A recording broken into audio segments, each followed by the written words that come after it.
percaya dan bersyukur bahwa kasih rahmat Tuhan terus menyertai perjalanan hidup kita sampai pada hari ini. Tuhan terus menolong dan memampukan kita. Mari saudara dikasihi Tuhan, kita akan bersaat teduh sejenak. Kita mau mempersiapkan hati diri kita di hadapan Tuhan dan serta pikiran kita, agar kiranya kita boleh dilayakkan Tuhan untuk datang beribadah menghadap Dia. Mari kita tundukkan kepala dan kita akan berdoa.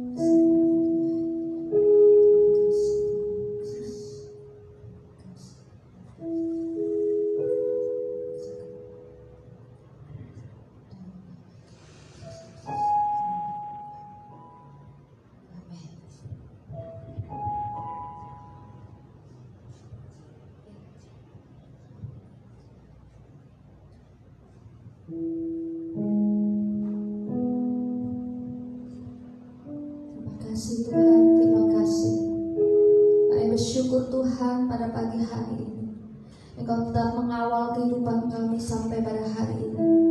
Dan inilah doa ucapan syukur kami Jemaat UGBS Purwakarta Tuhan. Kami bersyukur untuk kemurahan-Mu, kami bersyukur untuk pemeliharaan-Mu, kami bersyukur buat kesehatan, kekuatan yang Kau berikan kepada kami masing-masing Tuhan, sehingga kami boleh datang beribadah pada pagi hari ini dengan pertolongan yang daripada Tuhan. Kami mau menyembah-Mu Tuhan, kami mau memuji Engkau, kami mau meninggikan nama-Mu, karena Engkaulah segalanya dalam hidup kami Tuhan. Kami mau mengasihi-Mu dengan sepenuh hati kami. Kami mau memberi yang terbaik bagi Engkau Tuhan, karena Tuhan Yesus, Engkau segalanya dalam hidup kami. Engkau sumber pengharapan kami, Engkau adalah sumber berkat buat kami. Engkau pula lah sumber kekuatan buat kami sekalian Tuhan. Kalau kami boleh berdiri sampai pada hari ini, itu semuanya karena Tuhan Immanuel menyertai kami selalu dan senantiasa. Terima kasih Bapa yang baik, terima kasih Tuhan. Kaulah segalanya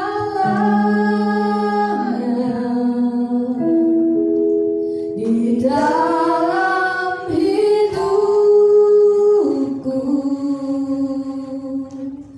Kerajaanmu, kebenaranmu, itu bagianku.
sukacita. Ada amin Bapak Ibu?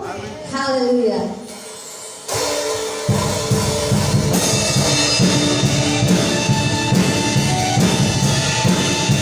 Mari kita berdoa bersama-sama. Datanglah kembalinya dengan hati bersyukur. Datanglah kembalinya dengan hati bersyukur.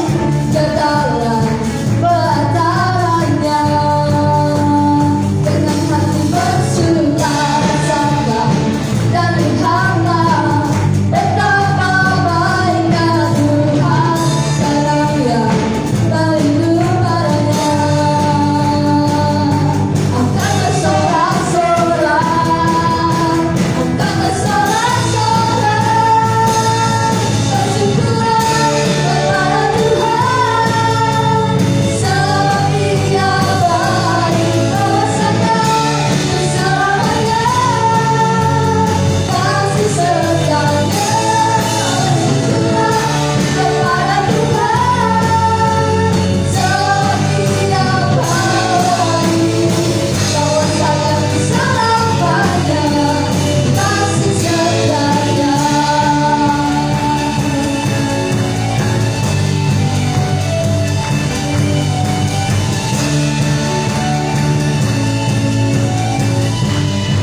Datanglah kebaikannya, datanglah kebaikannya dengan hati bersyukur. Ke dalam pelantarannya dengan hati bersyukur. Rasakan dan lihatlah betapa baiknya Tuhan. Berilah berlindung padanya. Akan bersorak-sorak, akan bersorak-sorak, bersyukurlah kepada Tuhan. Sebab Dia baik, kuasanya selamanya, kasih setianya. Bersyukurlah kepada Tuhan. Sebab Dia bahwasanya selamanya, kasih setianya. Bahwasanya selamanya, bahwasanya selamanya, bahwasanya selamanya, kasih setianya. Bersyukurlah, terima kasih Tuhan. Rupanya dengan mulut sedang terlalu bebas makan. Silakan kembali Bapak Ibu yang dikasihi Tuhan. Dan biarlah firman-Nya selalu tertanam di dalam kehidupan hati kita masing-masing. Sebab firman Tuhan itulah yang kita butuhkan sebagai modal buat kita berjalan di dalam dunia ini. Tanpa firman-Nya, tanpa kebenarannya, kita nggak tahu apakah ini benar ataukah ini salah. Tapi bila firman-Nya berbicara kepada kita, apapun yang terjadi.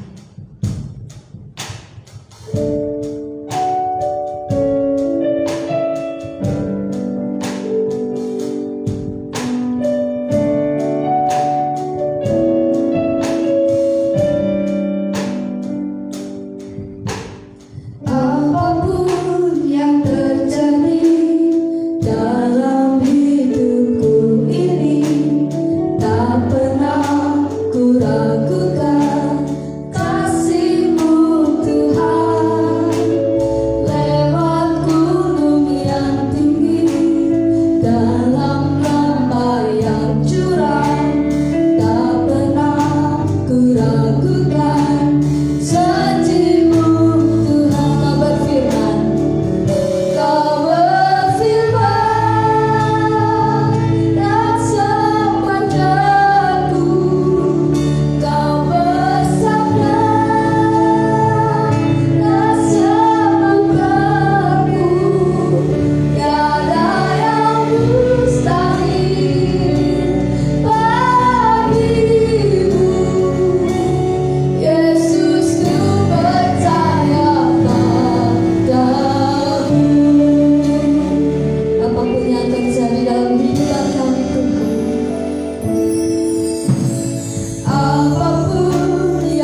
Shalom. Shalom. Selamat pagi. Pagi. Shalom. Halo.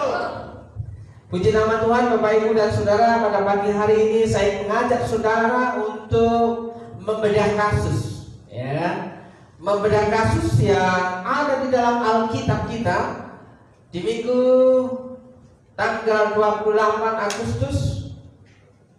Di tahun ini kita akan menikmati kebenaran firman Tuhan dan apa yang menjadi rema dalam kehidupan kita tentang firman Tuhan yang ada di dalam Alkitab, saudaraku. Firman Tuhan yang kita punya memberikan gambaran seperti apa kasus-kasus kehidupan yang terjadi masa kini. Itu sudah ada sebelumnya di zaman-zaman terdahulu ketika Alkitab ini ditulis, Bapak Ibu dan Saudaraku yang dikasih Tuhan. Saya ingin mengajak saudara untuk membaca Alkitab dalam Injil Matius pasal yang ke-14.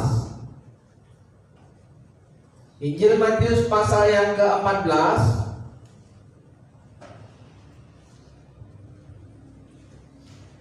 ayat 1 sampai dengan ayat yang ke-12.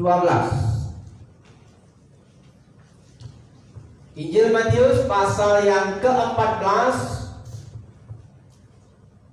ayat pertama sampai dengan ayat yang ke-12. Saya membaca ayat yang ganjil, Bapak Ibu dan Saudara membaca ayat yang genap.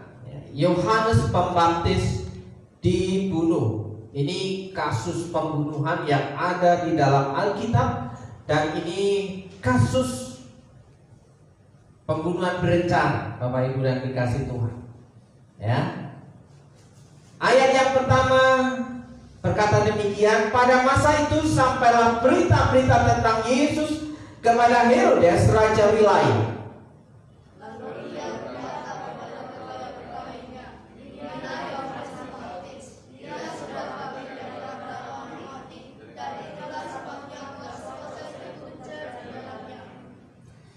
Sebab memang Herodes telah menyuruh menangkap Yohanes, membelenggunya dan memenjarakannya berhubungan dengan peristiwa Herodes, istri Filipus saudaranya.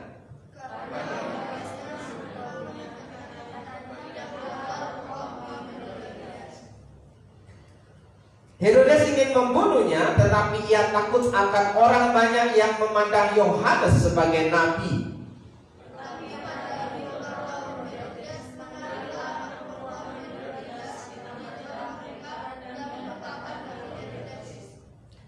Sehingga Herodes bersumpah akan memberikan kepadanya apa saja yang dimintanya.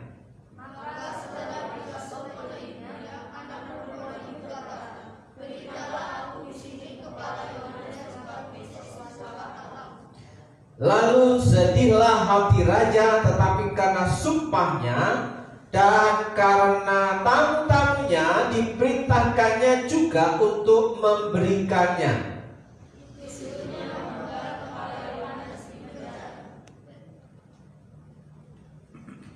Dan kepala Yohanes itu pun dibawa orang di sebuah talam, lalu diberikan kepada gadis itu, dan ia membawanya kepada ibunya.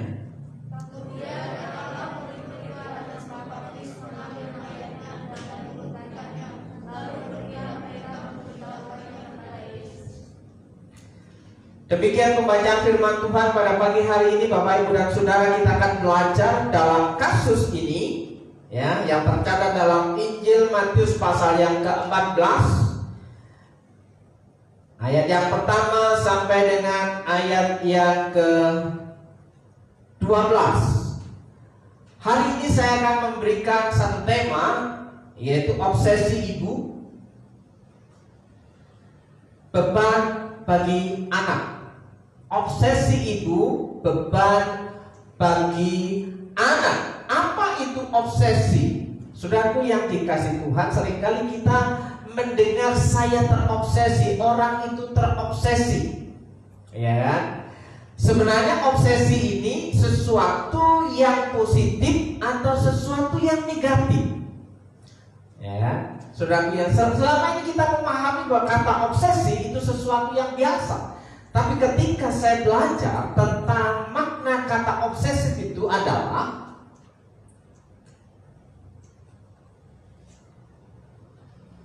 gangguan jiwa berupa pikiran yang selalu menggoda. Jadi kata obsesi itu gangguan jiwa berupa pikiran yang selalu menggoda seseorang dan sangat sukar dihilangkan. Jadi menurut pengertian kata dari kata obsesi itu adalah sesuatu yang berkonotasi negatif, saudara. Berkonotasi sesuatu yang kalau boleh dikatakan gangguan jiwa. Gangguan jiwa itu ya benih-benih kegilaan, saudaraku yang dikasih Tuhan. Jadi gangguan jiwa berupa pikiran yang membuat pikirannya itu selalu menggoda seseorang dan sangat sukar dihilangkannya. Jadi ada gangguan yang terjadi dalam pikiran seseorang yang tidak bisa dihilangkan, dilupakan atau disingkirkan. Jadi itu akan selalu terngiang-ngiang dalam pikirannya. Ya, namanya kegilaan dalam pikirannya. Sementara apa bedanya antara sayang ya sama terobsesi? Ya. Seringkali kita susah membedakan antara karena saya sayang, saya melakukan ini, ya kan? Karena saya cinta, saya melakukan ini, saudara yang itu. Tapi apa bedanya antara sayang sama terobsesi? Ya. Saat mencintai seseorang, kita akan lebih mementingkan kebutuhan orang yang kita cintai. Itu namanya cinta. Kalau cinta itu akan lebih mementingkan kepentingan orang yang kita cintai. Itu cinta. Sementara terobsesi itu bagi seseorang yang obsesif, ya, kebutuhan dirinya lah yang paling penting dan wajib dipenuhi, ya. Atau dengan bahasa sehari-hari, dalam bahasa kebersihan itu seorang OB yang sedang membersihkan dengan sebuah alat yang namanya vacuum cleaner, ya, yang bisanya hanya menyedot saja, ya, menyedot saja, menerima saja. Yaitu kebutuhan dirinya lah yang paling penting dan wajib dipenuhi. Itu namanya obsesi.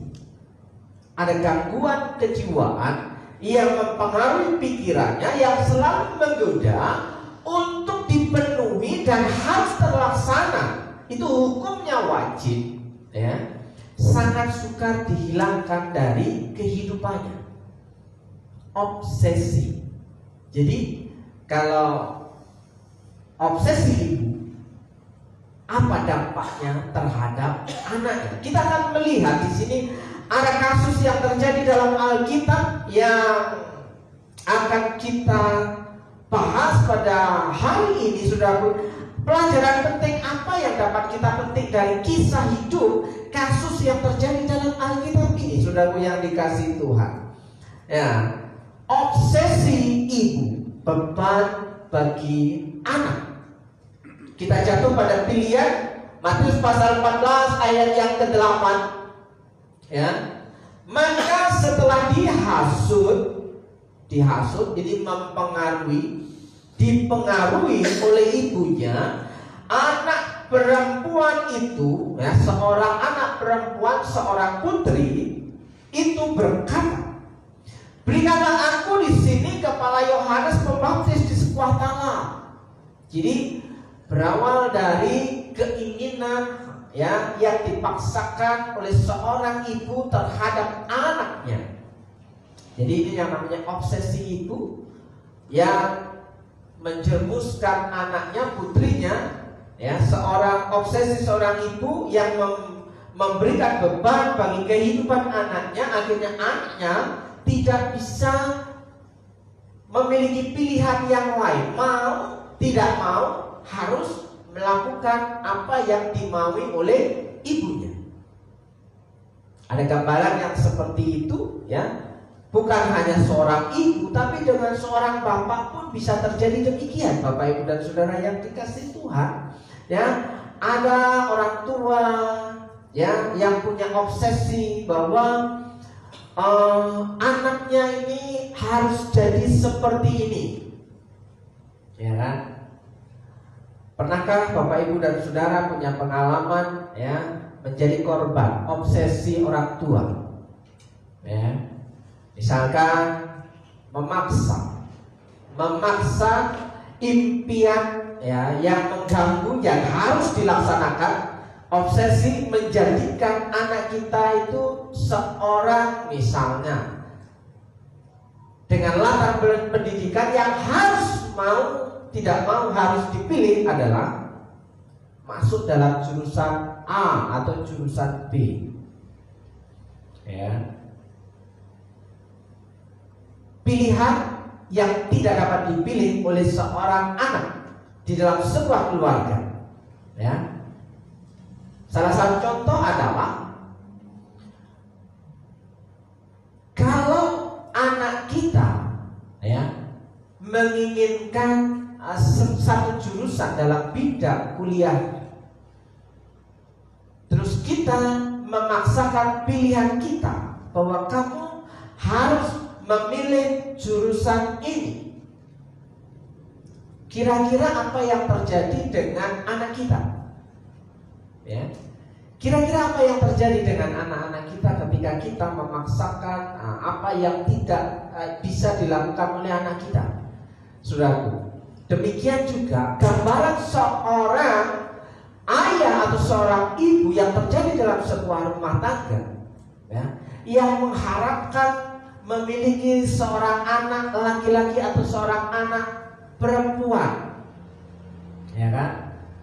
Sebelum anak itu terlahir ke dunia, ya, ada seorang bapak yang mengharapkan bahwa anaknya ini terlahir perempuan, ya,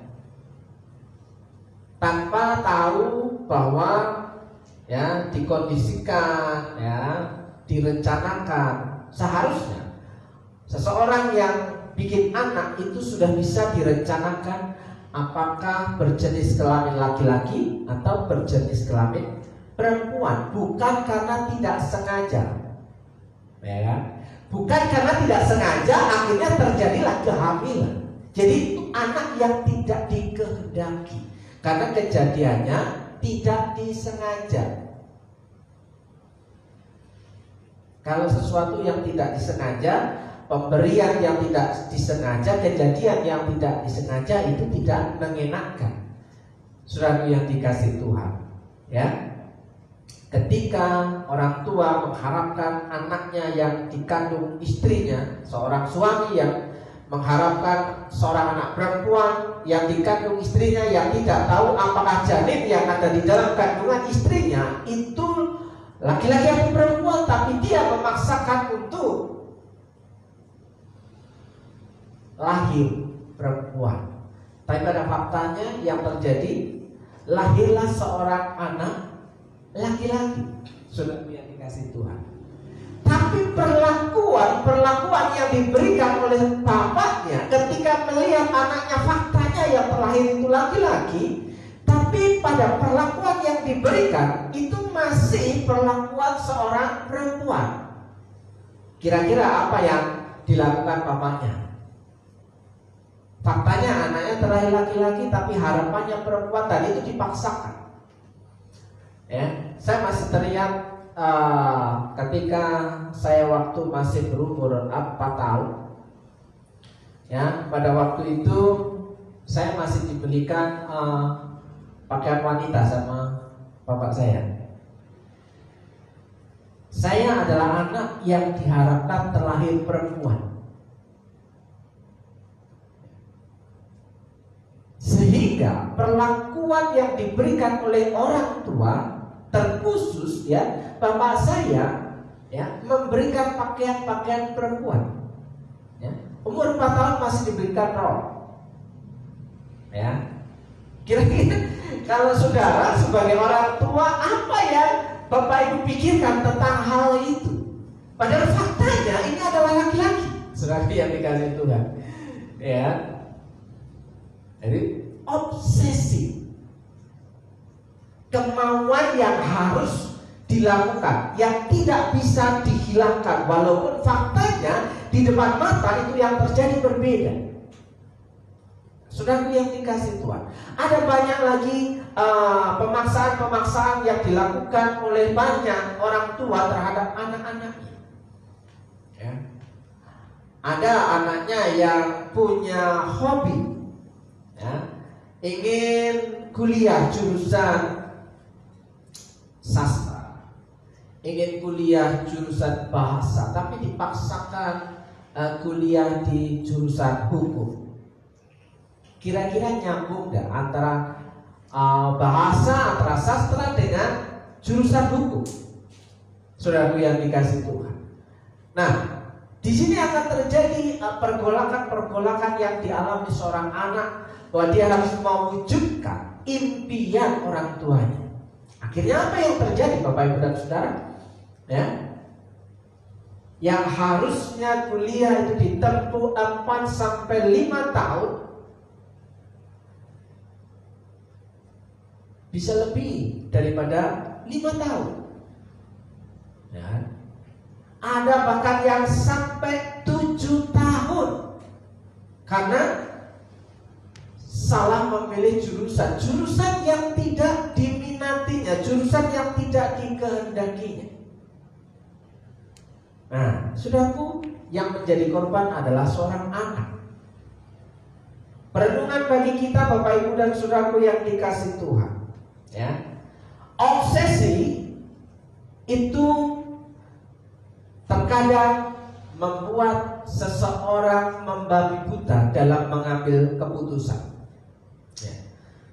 Dalam hal ini kita akan belajar motif apa yang menjadi dasar alasan kejahatan yang terjadi dalam kasus Yohanes Pembaptis. Ya, motif apa dalam kasus pembunuhan yang terjadi terhadap Yohanes Pembaptis? Kita akan melihat, Bapak Ibu dan saudaraku yang dikasih Tuhan. Ya, kalau kita melihat cerita kronologis yang ada di Alkitab, Injil Matius pasal yang ke-14, pada awal mulanya itu Raja Herodes, itu raja wilayah, ya, memiliki seorang adik yang bernama Filipus. Kalau saudara membaca ayat yang ketiga, ya, memiliki seorang adik saudara yang bernama Filipus. Filipus ini punya istri yang bernama Herodias. Ya. Terus pada saat itu yang terjadi adalah Herodes, si kakak dari Filipus ini, ya, mengambil paksa istri daripada adiknya Filipus. Kalau saudara mempelajari, menggali di ayat yang ketiga bagian ini, ya, di situ disebutkan bahwa diceritakan, ya, konteksnya adalah bahwa Herodes ini, kakaknya ini, ya, merebut paksa Herodias dari tangan Filipus. Kira-kira apakah Herodes sendiri yang punya niat jahat? Ya, apakah hanya Herodes seorang diri yang punya andil niat jahat melakukan kejahatan ini? Saudara yang dikasih Tuhan, kalau kita pelajari, Bapak Ibu dan saudaraku yang dikasih Tuhan, itu berkaitan dengan antara, ya, kalau orang memancing ikannya memakan, jadi saling berkaitan, ya kan? Rupanya Herodias ini juga bermain mata di samping Filipus suaminya. Diam-diam Herodias ini juga memiliki niat jahat, ya, untuk menyukai kakaknya, yaitu Herodes. pada akhirnya terjadilah persekongkolan jahat, ya kan? Kira-kira kisah ini masih terjadi nggak sampai hari ini? Ya, ada hal lain lagi, saudaraku yang dikasih Tuhan. Ya, sesudah Herodes memaksa, ya, istri adiknya yang bernama Herodia diambil, dijadikan istri oleh Herodes. Disitulah peran Yohanes menegur Herodes. Yohanes menegur, ya, persekongkolan jahat mereka. Ya, Yohanes menegur Herodias. Ya, kalau saudara membaca di bagian ayat yang keberapa di situ? Keempat. Karena Yohanes pernah menegurnya. Katanya, tidak halal engkau mengambil Herodias. Tidak halal engkau mengambil Herodias. Kata mengambil di sini bukan hanya mengambil, tapi merebut istri adiknya. Ya kan? Bisa membayangkan Bapak Ibu kejadian ini yang gimana apa yang terjadi dalam sebuah keluarga, kakak beradik rebutan pasangan. Ya kan? Bisa jadi, ya, kalau seandainya bisa direbut, ya, kira-kira apa yang akan dilakukan? Ya, perencana jahat apa yang dilakukan terhadap adiknya supaya istri adiknya ini Bapak diambil oleh Herodes? Bisa jadi, ya kan, akan dilakukan sesuatu yang tidak pernah dipikirkan oleh orang normal.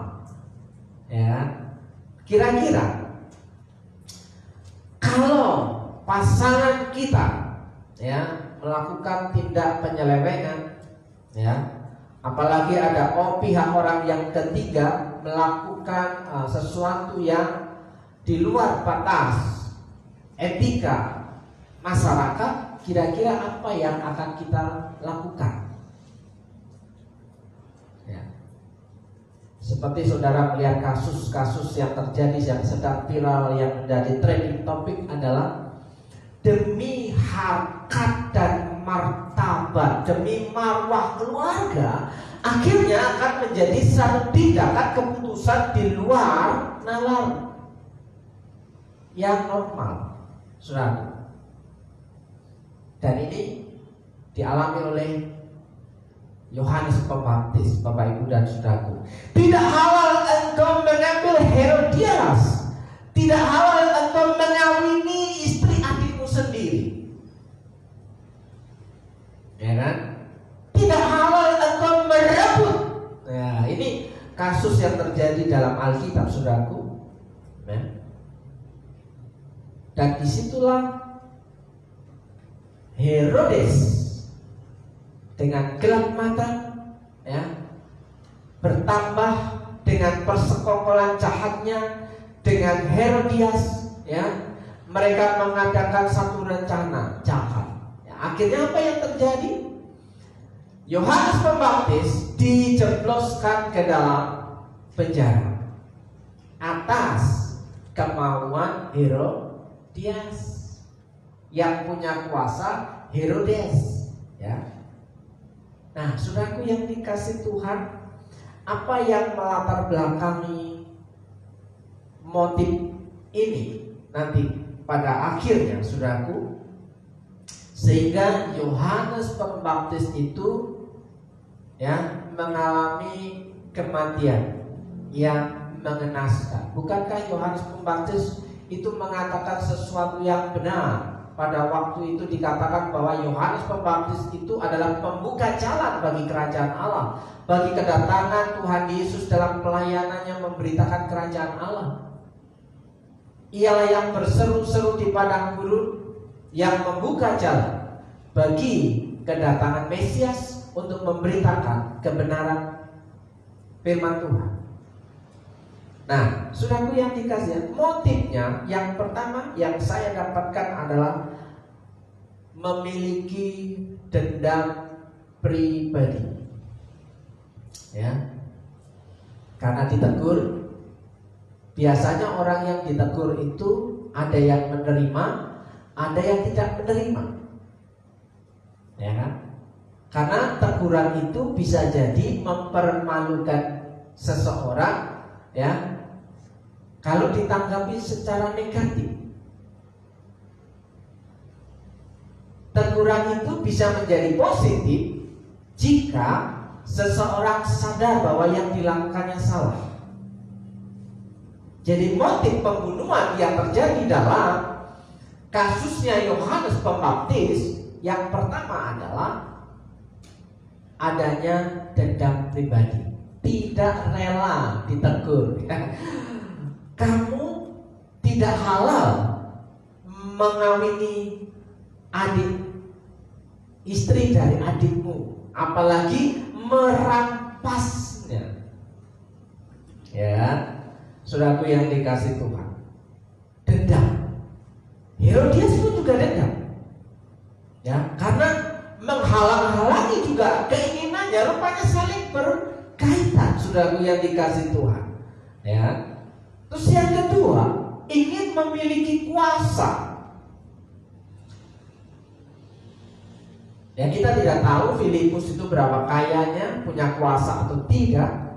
Tapi yang jelas Herodes adalah raja wilayah. Ya. Seorang raja wilayah pasti punya kuasa, punya harta, punya kekayaan. Saudaraku yang tinggi, siapa yang tidak mau hidup enak, hidup nyaman, ya? Ingin memiliki kuasa. Kalau aku jadi istrinya Herodes, aku pasti akan menjadi nyonya besar, ya. Aku akan memiliki segalanya, ya, karena Herodes punya harta kekayaan yang melimpah, Bapak Ibu dan Saudara. Dan yang ketiga, motifnya adalah kesalahan dan penyimpangan, takut kebongkar ke publik aibnya. Kalau Yohanes Pembaptis masih tetap hidup, dia yang nanti akan berkuar-kuar, dia yang akan nyanyi di luar sana bahwa itu Herodes sama Herodias itu, ya, masih saudara, ya. Itu tidak baik, itu tidak diperbolehkan dalam hukum Taurat pada waktu itu. Takut aibnya kebongkar. Selanjutnya, kalau Yohanes Pembaptis ini dapat dibunuh, ya, untuk menutupi aib dengan menghilangkan barang bukti, ya, dihilangkan barang buktinya. Tidak ada yang bisa bersaksi, tidak ada yang bisa bersuara untuk membuktikan bahwa kasus pernikahan Herodes dan Herodias ini adalah masih satu keluarga. Nah, itu nanti bisa celaka. Terus selanjutnya, menumbalkan, mengorbankan, memperalat anaknya demi obsesi ibunya. Kematian Yohanes Pembaptis karena tumbal, ya, bisa dikatakan karena korban, karena diperalat oleh seorang Herodias yang dipaksakan kepada putrinya. Selanjutnya, kasus ini menjerumuskan suaminya ke dalam kejahatan besar. Kenapa kejahatan besar? Ya, kalau boleh dikatakan, karena sumpahnya dia melakukan sesuatu yang tidak ada dasar untuk orang itu mengalami hukuman penggal. Kan pada akhirnya, ya, Yohanes Pembaptis itu dipenggal kepalanya, Bapak Ibu dan Saudaraku yang dikasihi Tuhan. Tidak ada dasar bahwa Yohanes Pembaptis harus dipenggal kepalanya, tapi karena sumpahnya, ya, kepada anaknya, putrinya, minta apa saja akan kukabulkan. Biasanya itu obral janji, ya, sumpah ketika orang mengalami kesenangan. Siapa yang pada waktu itu bersumpah dan kapan sumpahnya itu dilakukan? Ketika Herodes sedang merayakan ulang tahun. Jadi di Alkitab yang merayakan ulang tahun itu siapa, Bapak Ibu? Yang dicatat? Yang ulang tahunnya dirayakan, yang tercatat kita lihat hari ini adalah, nah, sepanjang Bapak Ibu membaca ya, kisah-kisah dalam Alkitab, ya, satu-satunya yang jelas bahwa yang sedang merayakan ulang tahun itu adalah raja wilayah yang bernama Herodes. Ya, ketika sedang ulang tahun, ketika sedang pesta, ketika sedang perjamuan makan, disitulah anaknya menari, memberikan persembahan tarian kepada bapaknya.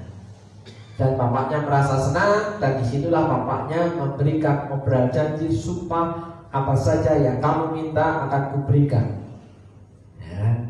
Makanya di sini Bapak Ibu, berhati-hatilah ketika sedang senang untuk mengucapkan janji, mengucapkan sumpah. Karena bisa jadi janji dan sumpah kita itu bertolak belakang dengan kebenaran yang tidak bisa kita lakukan, dan akhirnya kita jatuh di dalam dosa, kejahatan. Ya. Ibu bapak saudaraku yang dikasihi Tuhan, inilah motif-motif yang ada dalam kasus kematian Yohanes Pembaptis, Bapak Ibu dan Saudaraku. Nah, apa yang terjadi kemudian? Ada beban anak karena obsesi dari seorang ibu. Ya. Maka setelah dihasut oleh ibunya, anak perempuan itu berkata kepada Herodes, bapaknya, berikanlah aku di sini kepala Yohanes Pembaptis di sebuah talam. Artinya apa? Dia hanya menginginkan hadiah kepala Yohanes Pembaptis. Dia hanya menginginkan kematian Yohanes Pembaptis atas permintaan pengaruh dari ibunya. Seorang anak ketika ditawarkan sesuatu oleh bapaknya, dia minta pendapat kepada ibunya, dan ibunya memanfaatkan yang momen itu untuk melakukan niat jahatnya. Nah, ini yang terjadi dengan Herodias, Bapak Ibu. Jadi obsesi seorang ibu menjadi beban bagi anaknya. Apa beban yang dialami oleh anak? Ya. Pertama, anak tidak punya pilihan lain. Anak tidak punya pilihan lain. Mau tidak mau dia harus melakukan permintaan. Mau tidak mau dia harus melakukan perintah ibunya. Yang kedua, keputusan yang diambil untuk memenuhi segala keinginan orang tuanya. Keinginan orang tuanya dipaksakan terhadap anaknya. Mau tidak mau, yang dilakukan oleh anaknya, putrinya, itu meminta kepala Yohanes. Ya, beban bagi anak menerima doktrin orang tua walaupun melenceng dari kebenaran. Kira-kira kalau dianggap, dinalar, dipikir sepintas lalu, apakah meminta kepala seseorang itu sesuatu yang benar atau sesuatu yang baik? Atau ini yang disebut dengan yang namanya psikopat, ya, seseorang yang mempunyai kelainan yang di luar kewajaran, ya, meminta kepala orang. Saudara yang dikasih Tuhan, yang menerima doktrin orang tua walaupun melenceng dari kebenaran, itu beban bagi anak, ya, pupus harapan dan cita-citanya. Akhirnya apa? Ya. Anak hidup dalam tekanan dan nafsu orang tuanya, bisa jadi kalau di zaman sekarang anak akan mengalami perundungan, anak akan mengalami bulian, ya kan? Anak akan mengalami sesuatu yang tidak mengenakan dalam hidup. Ya, anak bisa mengalami stres, anak bisa mengalami depresi karena apa yang dilakukan sebenarnya adalah hasil dari doktrinasi orang tuanya yang dialami oleh putri dari Herodes. Suatu yang dikatakan beban bagi anak itu karena korban obsesi dari seorang ibu. Terus dampak yang lain apa yang terjadi? Dampak bagi suami, ya. Pada ayat yang ke-8, lalu sedihlah hati raja, tetapi karena sumpahnya dan karena tamu-tamunya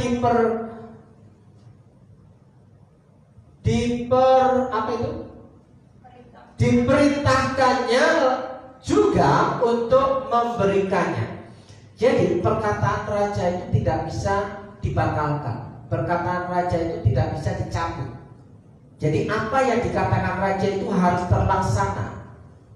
Nah, seringkali kalau orang pada zaman sekarang, ya, memposisikan dirinya sebagai seorang raja dalam sebuah keluarga, sebagai seorang laki-laki yang dianggap raja dalam sebuah keluarga, yang perkataannya itu harus terlaksana, saudaraku.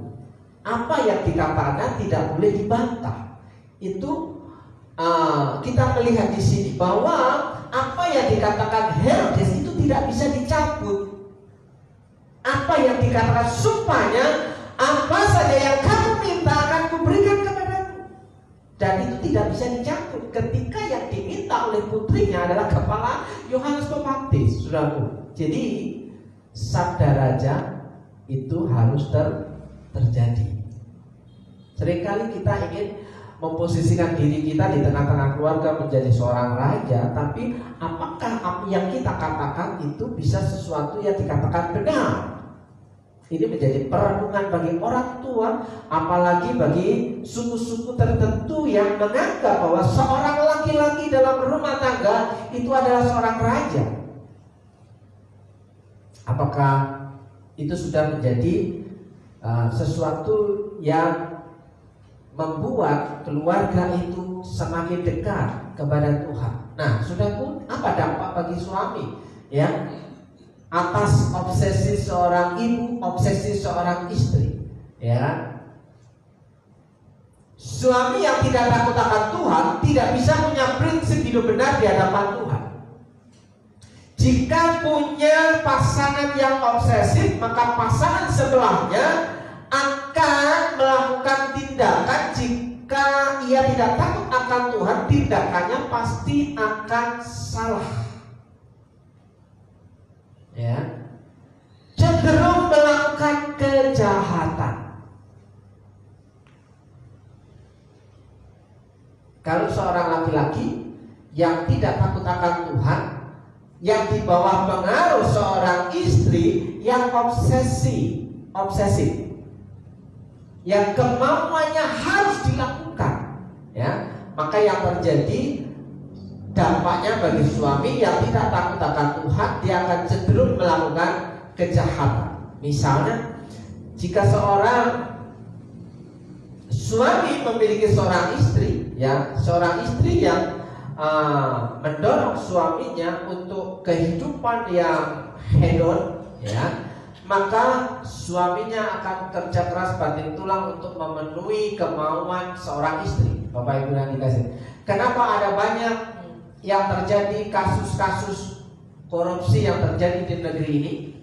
Karena apa? Karena ada dorongan dari pasangan sebelah. Kebutuhan-kebutuhan yang harus dipenuhi adalah kebutuhan-kebutuhan tingkat tinggi. Kenapa? Sudah bisa bayangkan bahwa ada jatah yang harus diberikan oleh suaminya kepada pasangannya per hari, ya, sekian ratus ribu, sekian juta. Sementara penghasilan suaminya berapa sehingga harus bisa memenuhi kebutuhan pasangannya. Mau tidak mau, ya suaminya ini akan stres, dan jalan pintas yang dilakukannya adalah bisa ya memanipulasi bagaimana caranya supaya bisa dapat uang banyak tiap hari untuk memberikannya kepada pasangannya, terjerumus dalam kejahatan. Yang kedua, dampak bagi suami hasil dari pasangan yang obsesif itu suka obral janji dan sumpah serapah. Itu bisa takabur seperti halnya Herodes.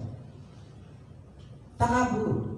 Apa saja yang kamu minta akan aku berikan. Padahal kalimat yang diberikannya itu mengandung bahaya dalam kehidupannya. Karena apa saja yang kamu minta akan kuberikannya. Mungkin dia berkata, separuh dari kekuasaanku akan kuberi, separuh dari kekayaan aku berikan kepadamu. Tapi di luar dugaan yang diminta adalah kepala Yohanes Pembaptis. Ya, bisa membuat seorang suami takabur. Ya, dampak selanjutnya, suami akan terbawa arus istrinya yang salah, akan menuruti kemauan. Bukankah kemauan istrinya ini salah, melanggar kebenaran? Tapi karena terbawa arus pasangannya, maka itu terpaksa dilakukannya. Dia akan mengikut apa kata pasangannya. Dampak selanjutnya, ya, suami akan kompromi untuk melakukan kejahatan. Ya. Minggu depan mungkin saya akan cerita tentang kasus yang mirip-mirip dengan ini di sebuah keluarga yang ada di dalam Alkitab, yang kronologisnya hampir mirip-mirip apa yang terjadi. Kenapa bisa terjadi perselingkuhan? Karena ini juga hasil perselingkuhan. Bapak Ibu yang dikasih Tuhan, ya, sesuatu yang tidak benar di mata Tuhan dan hasilnya adalah kejahatan, mengorbankan orang lain. Dampak terhadap suaminya yang selanjutnya, timbulkan persekongkolan jahat. Ada persekongkolan jahat yang terjadi. Nah, Bapak Ibu dan saudaraku yang dikasih Tuhan, terus apa dampak lainnya?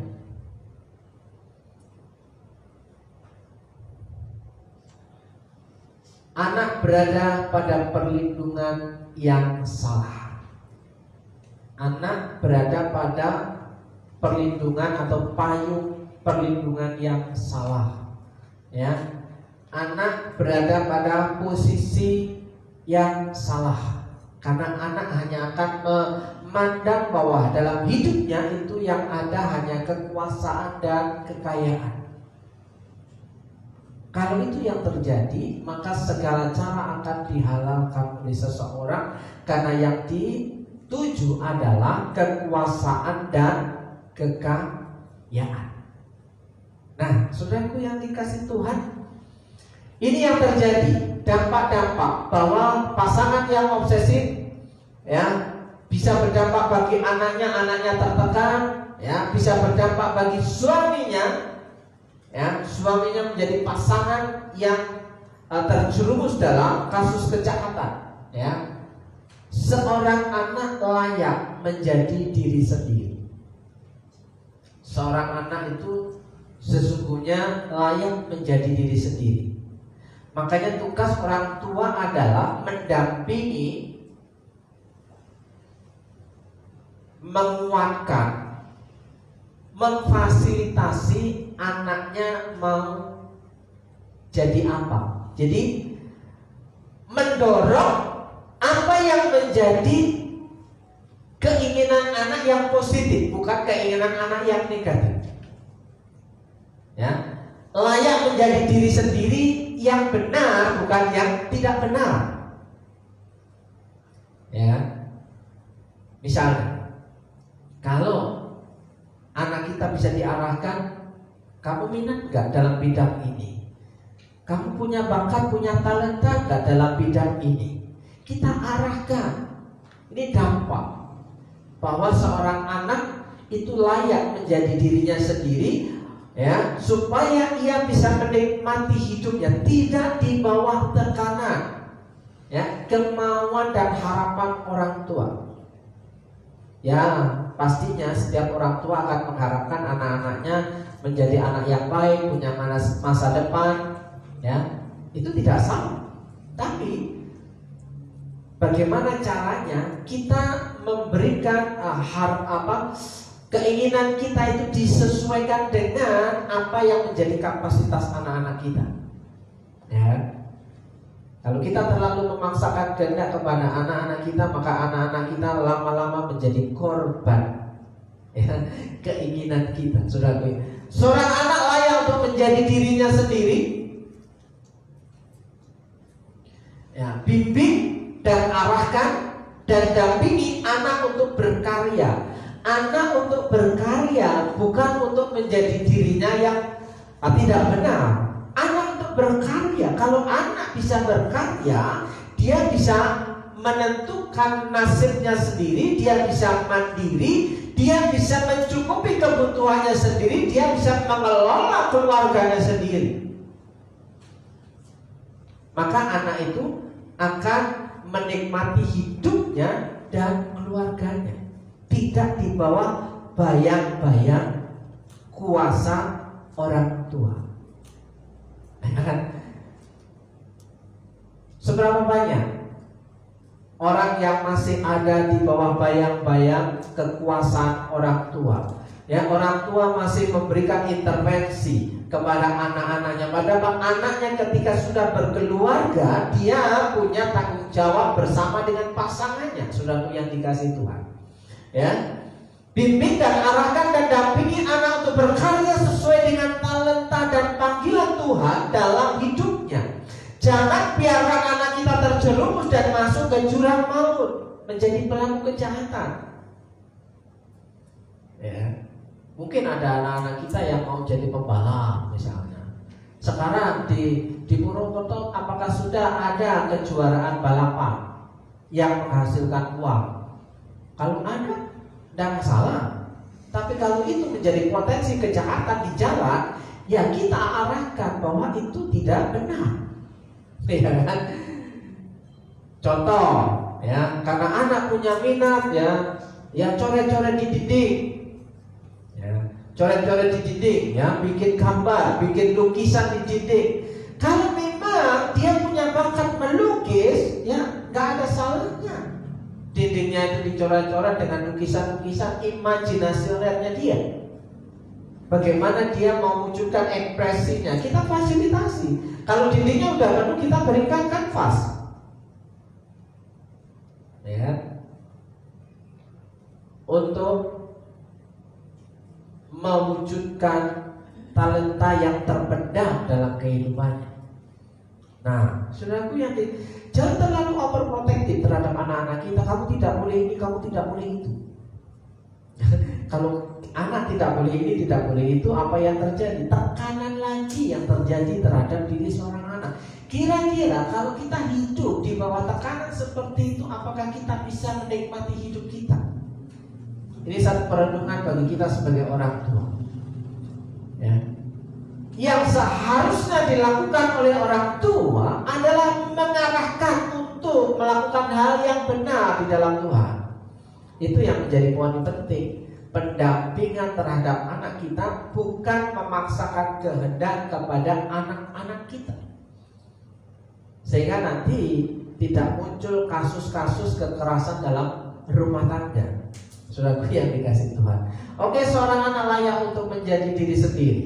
Nah, pelajaran penting yang terakhir adalah bahwa istri yang baik itu penting dalam sebuah keluarga. Nanti ada yang bertanya, loh kok cuma istri doang yang disibukkan? Bapaknya enggak, suaminya enggak? Nanti ada bagiannya, ya kan? Saudaraku yang dikasihi Tuhan, ya, istri yang baik. Amsal pasal 12 ayat yang keempat. Istri yang cakap itu seperti apa? Istri yang cakap itu istri yang baik, yang adalah mahkota suaminya. Tetapi yang membuat malu atau istri yang membuat malu suaminya adalah seperti penyakit yang membusukkan tulang suaminya, ya. Dalam bahasa Indonesia sehari-hari, istri yang baik adalah kebanggaan dan kebahagiaan suaminya. Suami pasangan akan merasa bangga dan merasa senang ketika memiliki istri yang baik. Ya, tidak membuat malu suaminya. Adalah bagaikan penyakit tulang yang menggerogoti. Kalau penyakit tulang yang menggerogoti tubuh, ya berarti kan tidak ada kesenangan. Karena hati yang gembira adalah obat. Hati, muka yang berseri-seri itu membuat tubuh kita sehat, ya, tidak mengeringkan tulang. Ya. Hati yang penuh dengan duka cita akan mengeringkan tulang, Bapak Ibu dan Saudara. Maka dari itu Bapak Ibu dan Saudaraku, apa dampaknya dan sikap obsesi bagi keluarga? Terlebih di sini kita melihat kasus bahwa obsesi yang dimiliki oleh seorang istri, seorang ibu yang berdampak kepada anak dan suami.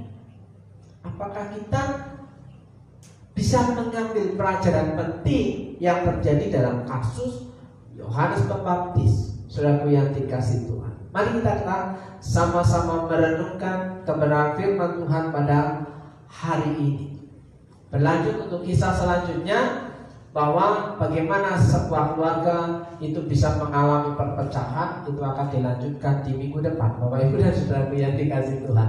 Ya, pada hari ini kita cukup membahas kasus Yohanes Pembaptis mengalami kematian, apa yang menjadi motifnya, karena ada tindak kejahatan yang terjadi dalam sebuah keluarga, dan itu ada persekongkolan jahat yang dilakukannya sehingga menimbulkan kematian Yohanes Pembaptis. Kiranya Bapak Ibu dan Saudara dapat mengambil hikmahnya apa yang menjadi cerita dalam kasus ini. Saya mengundang untuk pemain musik BL untuk maju ke depan. Bapak Ibu yang dikasihi Tuhan,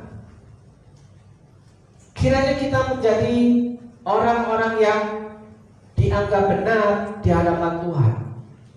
Kiranya kita menjadi pasangan suami istri yang bisa mengarahkan anak-anak kita memiliki hidup benar di hadapan Tuhan. Kiranya kita menjadi seorang suami yang benar di hadapan Tuhan. Dan kiranya kita menjadi seorang istri yang benar di hadapan Tuhan, sehingga hidup kita mengalami yang namanya senang dan bahagia, tidak masuk dalam tindak kejahatan. Demikian firman Tuhan, mari kita berdoa. Terima kasih Tuhan buat kesempatan pada hari ini. Kami percaya bahwa Engkau Allah yang memberikan kebenaran dalam kehidupan umatmu, sehingga umatmu di tempat ini dan dimanapun umatmu berada dapat mengambil hikmah, dapat memetik pelajaran daripada kasus yang terjadi antara Raja Herodes dan Herodias yang menjadi istri daripada adiknya Filipus, yang diambil alih, direbut paksa, sehingga terjadilah kejahatan demi kejahatan untuk menutupi kejahatan. Kejahatan yang pertama, bila tidak bisa diselesaikan dengan benar dan baik, maka akan muncul kejahatan yang kedua untuk menutupi kejahatan yang pertama. Dan kami tahu Tuhan bahwa itu sesuatu yang tidak benar di hadapan. Beri kami kekuatan untuk dapat mengerti apa yang menjadi kehendak Tuhan dalam hidup kami, hidup benar di hadapan Tuhan, melakukan apa yang benar di hadapan Tuhan, sehingga firman itu hidup dan muncul iman dalam kehidupan kami. Terima kasih Tuhan, dalam berkat nama Yesus, saudara yang percaya bahwa kebenaran firman Tuhan itu memberikan kehidupan kita yang lebih baik dari hari kemarin, Katakan amin.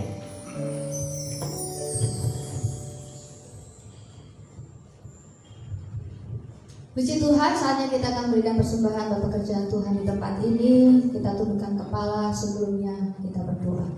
Bapa di surga, terima kasih Tuhan untuk berkat yang tercurah dalam hidup kami, buat pekerjaan, buat berkat-Mu, buat kelimpahan yang kami terima dari Tuhan selama 1 minggu ini, dan biarlah kami mau memberi yang terbaik untuk Tuhan di tempat ini. Kau memberkati sidang jemaat-Mu, Tuhan, tambah-tambahkan kasih karunia, berkat dan kelimpahan. Dalam nama Tuhan Yesus. Amin. Bersyukurlah kepada Tuhan, sebab Ia baik, bahwasanya untuk selamanya kasih setianya. Bersyukurlah kepada Tuhan, sebab Ia baik, bahwasanya untuk selamanya kasih setianya.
Ibadah kita setelah kita menikmati kebenaran firman Tuhan yang hari ini kita bisa gali dan kupas, kiranya menjadikan rema dalam kehidupan kita. Kita menjadi sebuah keluarga yang diberkati oleh Tuhan. Amin. Keluarga yang menyenangkan hati Tuhan. Dan kita akan menutup dengan doa berkat. Terimalah doa berkat bagi saudara. Jika kau baik-baik mendengarkan suara Tuhan Allahmu dan melakukan dengan setia segala perintahnya yang kusampaikan kepadamu pada hari ini, maka Tuhan Allahmu akan mengangkat engkau di atas segala bangsa di bumi. Segala berkat ini akan datang kepadamu dan menjadi bagianmu jika engkau mendengarkan suara Tuhan Allahmu. Dalam berkat nama Yesus, Tuhan memberkati engkau dan melindungi engkau. Tuhan menyinari engkau dengan wajahnya dan memberi engkau kasih karunia. Dalam berkat nama Tuhan Yesus, Tuhan menghadapkan wajahnya kepadamu dan memberi engkau damai sejahtera. Dalam nama Yesus, Tuhan memberkati engkau. Tuhan memberkati keluarga saudara.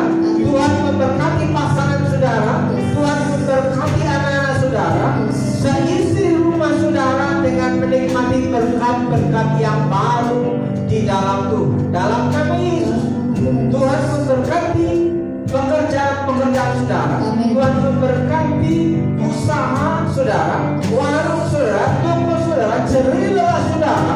Apa yang sudah kerjakan hari kemarin, hari ini maupun hari esok, Tuhan sangat memberikan keuntungan demi keuntungan yang bisa saudara nikmati bersama dengan keluarga saudara. Dalam berkat nama Tuhan Yesus, yang percaya bahwa Allah kita Allah yang hebat dan luar biasa, yang sanggup menolong kehidupan kita hari ini dan hari esok, katakan amin.